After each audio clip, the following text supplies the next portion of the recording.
A fost cândva, nu departe de acest loc, o fetiță drăgălașă care avea o grădină de flori minunate.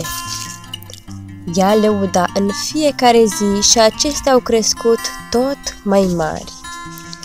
Dar fetița noastră avea o problemă și în această cauză era tristă și neliniștită. Pentru că era atât de mică și pentru că nu știa să citească, nu știa nici numele florilor pe care le îndrăgea atât de mult. Așa că spuse cu voce tare: "Când voi crește mare, am să pot să le stric pe nume pe toate." Anii au trecut și fetița creștea odată cu florile ei.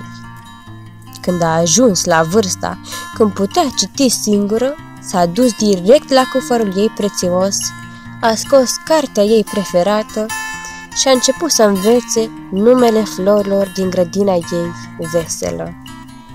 "Vrei să învățăm împreună cu ea?"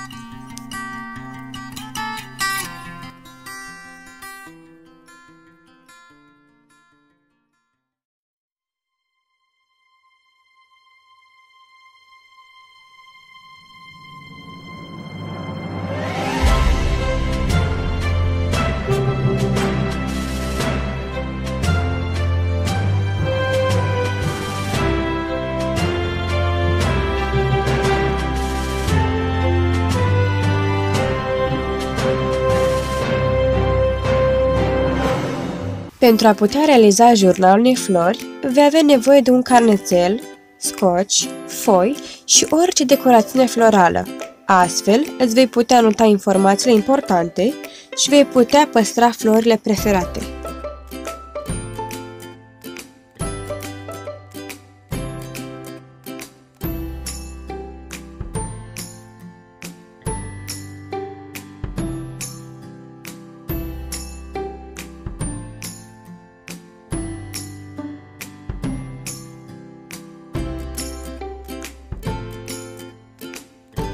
O floare matură are în componența sa următoarele componente: stigmat, stil, filament, receptacul, articulație, penduncul, nectarină, stamină, ovar și periant.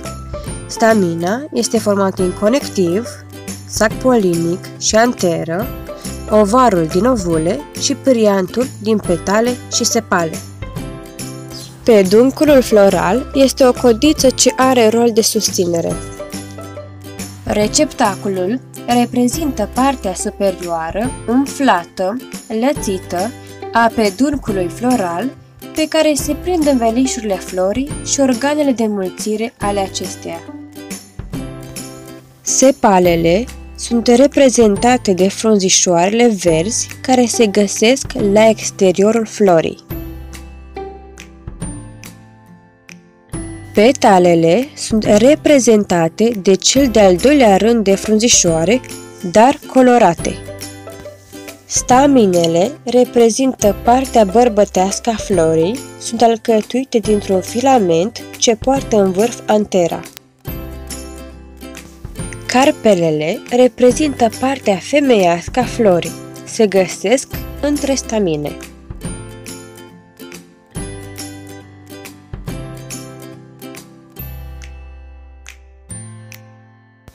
Ciclul de viață al unei plante începe în momentul în care sămânța germinează și se încheie cu formarea noilor semințe și liberarea acestora pentru a da naștere la noi plante.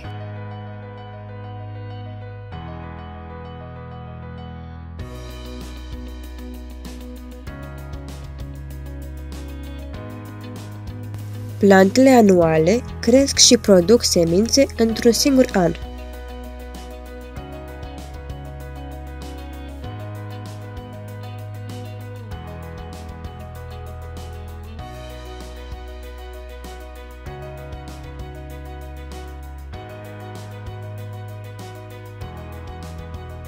Plantele bienale germinează primăvara și fructifică în anul următor.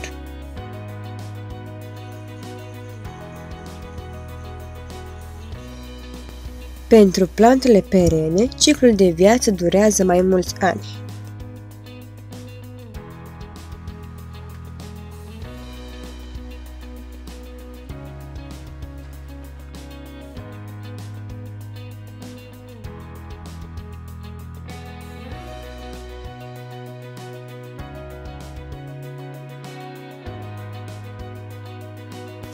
Răsărirea reprezintă etapa în care apar primele frunze la nivelul solului. Tot în această etapă se formează tulpina și rădăcina.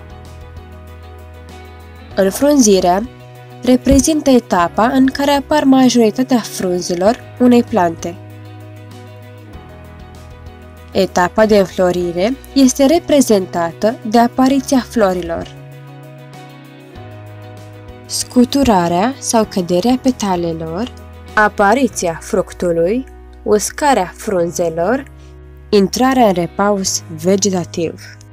Pentru ca fructul și sămânța să se formeze, este nevoie ca polenul de pe stamină să treacă pe stigmat. Această trecere poartă numele de polenizare. Stigmatul este lipicios, iar la nivelul lui grăuncioarele de polen sunt transportate de insecte sau de vânt.